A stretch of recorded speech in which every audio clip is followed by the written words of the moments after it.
नमस्कार, मैं चंद्रकांत लांजेवार, भारत पेंशनर समाज सचिव रेलवे तथा Nagpur national railway pensioner association का कार्यकर्ता आपसे कुछ उम्मीद कार्ड के बाबत बात करना चाहता हूं। साथ ही आपको पता है, हमारे joint general secretary Shri Ameya Ramen ji ने आपसे उम्मीद कार्ड के उपयोगों के बारे में विगत दिनों में 2 वीडियो के माध्यम से जानकारी दी है। यह जानकारी बहुत ही उपयुक्त है तथा इसे हमें अमल में लाना होगा, उसका फ़ायदा उठाना होगा।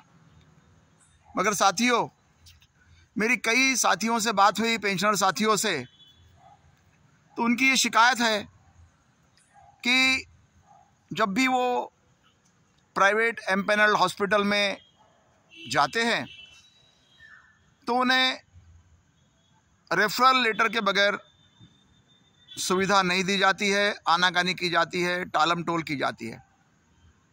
साथियों, यह जो सुविधा उम्मीद कार्ड के माध्यम से हमें प्राप्त हुई है, जिसके लिए काफ़ी संघर्ष भारत पेंशनर समाज ने, विशेष रूप से हमारे सेक्रेटरी जनरल महेश्वरी जी द्वारा की गई है, वो उनकी की गई मेहनत जिसके माध्यम से हमें यह लाभ मिला है, लेकिन हम उसे इनकैश नहीं कर पा रहे, उसकी सुविधा नहीं ले पा रहे। यह बहुत खेद का विषय है। साथियों, रेलवे बोर्ड के आदेश में यह बहुत स्पष्ट लिखा है तथा अस्पतालों के साथ में जो एग्रीमेंट किया गया है प्राइवेट एम्पैनल्ड हॉस्पिटल के साथ, कि हमारे रेलवे पेंशनर अगर उम्मीद कार्ड दिखाते हैं तो उन्हें बगैर रेफरल कार्ड के, बगैर इमरजेंसी के उन अस्पतालों ने देखना है तथा उन्हें उनसे CGHS रेट से चार्ज करना है। उन अस्पतालों की भाषा में उसे कहेंगे कॉर्पोरेट रेट। लेकिन इसमें जो आने वाली जो अड़चनें हैं कि वहाँ का जो सामने का फ्रंटलाइन स्टाफ होता है वो उस बारे में जानकारी नहीं रखता है तो भी वो टालमटोल करता है तथा अस्पतालों के रेट से ही पैसे मांगने की कोशिश करता है। साथियों, इस बारे में काफ़ी जानकारी पहले ही दी जा चुकी है, लेकिन मैं आपको ये बताना चाहता हूँ कि हमें हमारे संगठनों के माध्यम से इस बारे में सतर्क रहते हुए हमारे पेंशनर साथियों को, उनके परिवारों को प्राइवेट अस्पतालों में क्वालिटी हेल्थ केयर लेने के बारे में, मिलने के बारे में जानकारी होना ज़रूरी है। साथियों, इस बाबत मैं आपको बताना चाहूँगा, सबसे पहले हमारे पास, हमारे मंडल में, हमारे जोन में जो भी प्राइवेट अस्पताल पैनल पर लिए गए हैं उनकी लिस्ट हमें प्राप्त करना होगा। उस लिस्ट में हमें मिलेगा कि वो अस्पताल किस काम के लिए है, डेंटल के लिए, इन्वेस्टिगेशन के लिए, मल्टी स्पेशलिटी है। उसमें हमको प्राप्त होगा वहाँ का नोडल ऑफिसर, जिनसे हम संपर्क कर सकते हैं अगर वो डिनाई करते हैं तो, क्योंकि वो जो नोडल ऑफिसर है वो उस अस्पताल और रेलवे के बीच में का एक कड़ी है, लाइजनिंग ऑफिसर जिसे हम कहते हैं, उससे हम संपर्क कर सकते हैं। तो ये लिस्ट हमें लेना बहुत ज़रूरी है। नहीं मिलती है तो हमें 10 रुपये का RTI के माध्यम से भी हम इसको प्राप्त कर सकते हैं। जब हमारा कोई साथी वहाँ जाता है और उसे डिनाई किया जाता है तो हमें उस नोडल ऑफिसर को संपर्क करना ज़रूरी है, ताकि वही एक आदमी है जिसे दोनों के बीच में का पता होता है एग्रीमेंट क्या चीज़ है, और हमें कॉर्पोरेट रेट से हम सुविधा ले सकते हैं। साथियों, ये दुखद घटना हमारे बीच हुई है। हमारे साथी बिमलेंदु चक्रवर्ती जलपाईगुड़ी से थे। ऐसा व्यक्ति जिसने हजारों आदमी के लिए मदद की, मेडिकल के लिए, फैमिली पेंशन के लिए, कई चीज़ों के लिए। उसी आदमी के साथ ही एक दुर्घटना हुई, हादसा हुआ कि उन्हें ब्रेन हैमरेज हुआ जलपाईगुड़ी में। उनके लड़कों ने उन्हें कलकत्ता लाया। कोलकाता के Amri hospital, AMRI, advance medical research institute, salt lake में उनका इलाज हुआ। मगर खेद का विषय यह है कि उनका उम्मीद कार्ड उन्होंने ऑनर नहीं किया और उन्हें करीब 20 लाख रुपए का पेमेंट मार्केट रेट के हिसाब से करना पड़ा।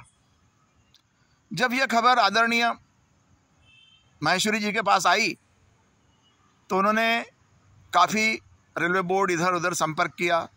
मैंने भी वहाँ के मेडिकल डायरेक्टर से बात की, वहाँ के नोडल ऑफिसर से बात की। लेकिन ये खेद का विषय है कि इसमें रेलवेज और प्राइवेट हॉस्पिटल का नेक्सस जो मिलीजुली सरकार है, इसमें सभी का कट होता है, ये आप जानते ही है। और उन्होंने मदद करने से इनकार कर दिया। फाइनली वो रेलवे हॉस्पिटल में आखिरी में भर्ती हुए, उनका इलाज वहाँ हुआ। लेकिन साथियों, ये जो घटना है, मैंने माहेश्वरी साहब से कहा कि सर इसको हमें रेलवे बोर्ड विजिलेंस तक लेके जाना चाहिए। रेलवे के कंसर्निंग रेलवे के विजिलेंस डिपार्टमेंट SDGM को हमको बताना चाहिए लिखित में। तो साहब ने मुझे हाँ कहा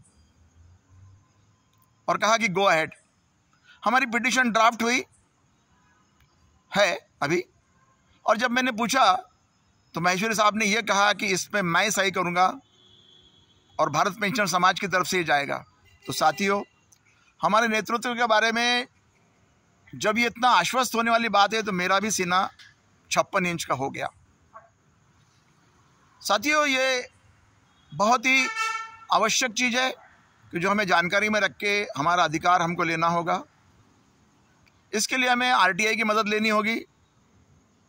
हमारे 5-6 साथियों ने मिलकर वहाँ के डिवीज़न के CMS, जोनल हॉस्पिटल के मेडिकल डायरेक्टर से मिलना होगा तथा उन्हें इस प्रकार के जो शिकायत है हमारी कि जो अस्पताल हमको नहीं देखभाल कर रहे हैं कॉर्पोरेट रेट से, उनकी शिकायत हमें लिखित में देना होगा।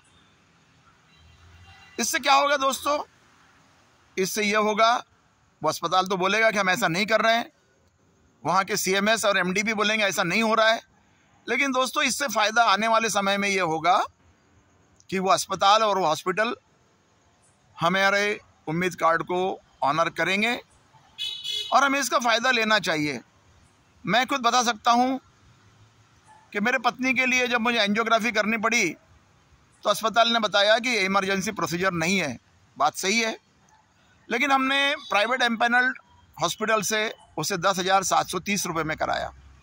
मेरे कई साथियों का कैटरैक्ट का ऑपरेशन हमने 9,320 रुपये में कराया। High quality, high services.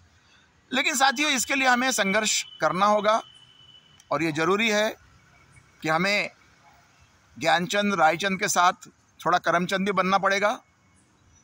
उस एक्टिविटी में थोड़ा सामने आना पड़ेगा, हमारे लोगों को मदद करना होगा ताकि वो सभी लोग उसका फ़ायदा उठा सके और भारत पेंशन समाज के माध्यम से ये जन जागरण की मुहिम हमारे पेंशनर साथियों के साथ पहुँचे, ज़्यादा से ज़्यादा लोगों तक पहुँचे, वो इसका फ़ायदा उठाए। मैं कभी भी किसी भी प्रकार के मेडिकल समस्या के समाधान के लिए जो भी मदद हो सकी उसके लिए तैयार हूँ। कृपया मेरा नंबर भी आप नोट कर सकते हैं, 9503001599। आपको बिल्कुल मेरी ओर से रिस्पांस मिलेगा, भारत पेंशन समाज की ओर से रिस्पांस मिलेगा। आप जो शिकायत वहाँ देंगे उसकी एक कॉपी अगर हमारे भारत पेंशन समाज को आप भेज देते हैं तो मैं फिर से आश्वस्त करता हूँ कि आदरणीय माहेश्वरी जी उस पर ज़रूर एक्शन लेके एक अप्रोप्रिएट अथॉरिटी को उसके पहुँचाने का काम होगा। ये मुहिम जब शुरू होगी, ज़्यादा से ज़्यादा लोग इसका फ़ायदा लेंगे और जो भी शिकायत अगर है तो वो सामने लाएंगे तो अन्य लोगों को उसका 10 गुना, 20 गुना, 40 गुना फ़ायदा होगा। अधिक से अधिक लोग हमारी स्वास्थ्य सेवाओं का फ़ायदा ले सकेंगे, जो कि हमारा हक है। और इसमें किसी भी प्रकार की जो कोताही उनके द्वारा की जाती है उसे हम रोक पाएंगे और हम अच्छी मेडिकल हेल्थ केयर का फ़ायदा हम उठा पाएंगे इस उम्मीद कार्ड के माध्यम से, जिसके लिए भारत पेंशन समाज ने, आदरणीय माहेश्वरी जी ने बहुत प्रयास किए हैं। अब ये समय आ गया है कि जो बीज उन्होंने बोया है उसका पेड़ को अभी फल आना शुरू हुई है। उस फल को हमको खाने के समय अगर हम नहीं खा पाए तो उसका कोई फ़ायदा नहीं रहेगा। तो साथियों, इस वीडियो के माध्यम से मैं आपसे पुनः आग्रह करता हूं कि आप आपस में चर्चा करें। कोई शंका हो तो मैंने जो मेरा नंबर दिया है उस पर मैसेज करें, हम खुलकर चर्चा करेंगे। और जो हमें भारत पेंशन समाज के माध्यम से, रेलवे के माध्यम से जो सुविधा मिली है क्वालिटी हेल्थ केयर लेने की, उसे हम अवेल करेंगे। इन्हीं शब्दों के साथ जय हिंद, जय भारत।